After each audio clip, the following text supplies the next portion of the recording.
Rolex is buying Bucherer, one of the most renowned and respected watch retailers globally. We have to talk about this a little bit, for sure. Why did Rolex do this? Well, fundamentally, I think they're scared. Not terrified, but a teeny tiny bit scared, and taking control of Bucherer is a way to calm themselves. Let's dive in. Bucherer is a retailer that has about 100 stores globally. Of those 100 stores, about 50 of them carry Rolex and or Tudor in their assortment.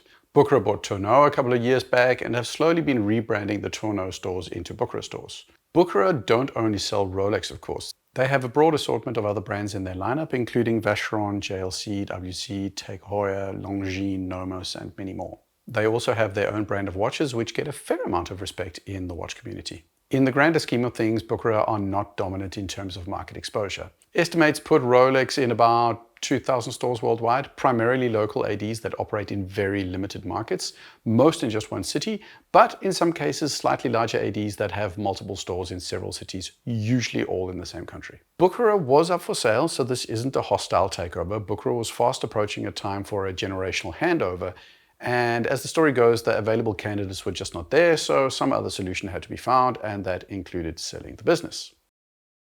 Why did Rolex do this? Well, I said it was because they were scared, but that obviously needs a little bit of explaining, so we have to talk about Ray-Bans, IKEA, Walmart, and online direct-to-consumer shopping.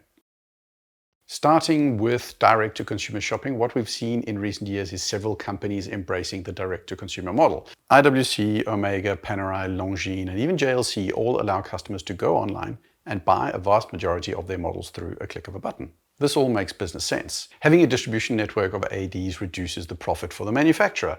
You don't have to share any of that sweet cash with the middleman, and looking at Richemont's most recent annual report, it's clear that driving people onto their own platforms is really helping their bottom line. More importantly though, it's not exclusive. You can exclude certain models from purchase on the platform and direct them to a boutique or an AD, but overall, direct to consumer to some extent does devalue the exclusivity of the brand. A company like Rolex, I think, has no interest in doing anything to devalue their brand. The Rolex experience, the service, the quality of displays and the prominence of them in stores, the knowledge of the staff and, that classic glass of champagne is part of the Rolex buying experience. This means Rolex has to have stores where they can sell their wares. Then there's Ray-Ban, or more precisely Luxottica. If you're just slightly well informed, you'll know that pretty much every single pair of sunglasses on the planet, whether they're Ray-Bans, Oakleys, Gucci's or Prada's, are all made by the same company, Luxottica. What you'll also know is that Luxottica owns Sunglass Hut and pretty much all other significant outlets selling sunglasses in the world. They are basically a monopoly. What does that mean? Well, they can sell a pair of Ray-Bans, a chunk of plastic and acetate that costs like $3 to produce, for over $200. They are not only fully vertically integrated, as it's called, but they're also dominant. Is buying Bucherer Rolex's play to become totally dominant and vertically integrated? No, I don't think so. Rolex does not want to own every store in the world that sells Rolex watches, and I don't think that Rolex particularly cares about other brands. They don't want to own them or control them. I think they barely acknowledge that other brands exist. Which brings me to Walmart and IKEA. Being a supplier to Walmart or IKEA can be a gift and a curse. It's a gift because when you make a deal with Walmart, they are going to buy a lot of stuff from you.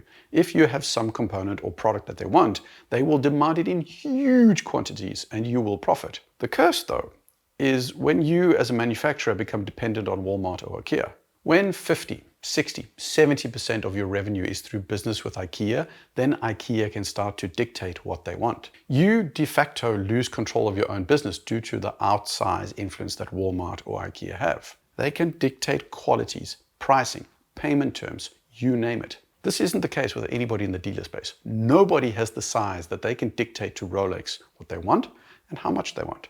Bucherer, like I said, only has 100 stores, and only 50 of them carry Rolex inventory out of 2,000 stores globally. That's not a lot, but Bucherer is in all big cities, in all the big markets, at least in the West. They are flagship Rolex retailers. Imagine those flagship Bucherer stores being owned by private equity. Imagine some private equity firm buying Bucherer, a couple of big ADs around the world in cities like London, New York, Paris, Tokyo, Bangkok, and Shanghai. It's not out of the realm of possibility. Some private equity firm buying 100 Bucherer stores, then 16 Watches of Switzerland stores, and the 15 Wemper stores. Then you buy David Rotas, it's a Portuguese dealer that has 7 stores in Portugal, and a couple of others, and you're not dominant globally, but you're starting to have some buying power in some significant markets. A consolidated and less diversified global dealer network would not be in Rolex's interest. There could potentially be a shift in power which firmly lies in the hands of Rolex now. Question is this scenario of a private equity firm swooping in and consolidating particularly likely? I don't think so. When private equity buys something, they usually do it with loaned money. They look for companies with huge growth potential and huge cost-cutting potential in markets where you can do a lot of leveraged bolt-on to the core business that you've bought. In the case of ADs, the cost per purchase is super high, and in the short and medium term, scaling benefits are limited. It's not like you can consolidate the finance department across so many locations of small dealers in individual countries. That's going to take a whole lot of time. Those brick and mortar stores are expensive to buy, the process is complicated, it's a lot of very small bolt-on purchases, and at the end of the day, you're not going to be able to save a whole lot in the short term on having fewer costs and efficient processes. Private equity wants to sell their stuff quickly, typically within 4 to 6 years, so it's not a super business case for them, but the plan in the long term would definitely be to shift power from the manufacturers to the distributors. Which brings me back to the point that Rolex are scared. Rolex likes being in control. They want to control the experience of buying a Rolex. They want to control the perceived value and exclusivity of their brand. They could exert that control by being fully vertically integrated, by running every single outlet that sells Rolex. The problem with that approach is it's expensive. It adds business complexity having to run every single store. Running a store is not the same as producing watches. It requires a different skill set that adds complexity to your business and also adds a whole lot of cost. So they don't. They exert soft power on the dealers because they have outsized influence due to their relatively massive size compared to the relatively diminutive individual dealers. Why run the stores when you can dictate to the dealers how you want to run them? Buying Bucherer is, in my eyes, a preventative more so than strategic overarching plan to change their control model over the distribution network. They're also doing a partner they've worked for 100 years a solid by bailing them out in a sticky situation. Having said that, they do prevent any private equity firm or other major player from coming in and starting a potential market consolidation on the dealer side. Could Rolex favor Bucherer in the dealer network going forward? Yes, they could. I don't think they will. Could it be a way to make even more money off of Rolex pre-owned? Yes, but in the grander scheme of things, it's not significant money for Rolex. The extra revenue it adds is minuscule compared to the added complexity they get. Could they have more direct control and make Bucherer more premium compared to other ADs?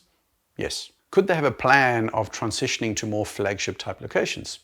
Yes. But I don't think it's the key goal of this. This is a defensive move, a scared but not terrified move, which allows Rolex to keep things as they are. Because if there's one thing we know about Rolex, it's that they don't like massive change. Small moves, careful moves. So Rolex got a little bit scared. That puts a smile on my face that the biggest Swiss watchmaker got scared. That's what I think. Let me know what you think in the comments. Like, subscribe. Cheers.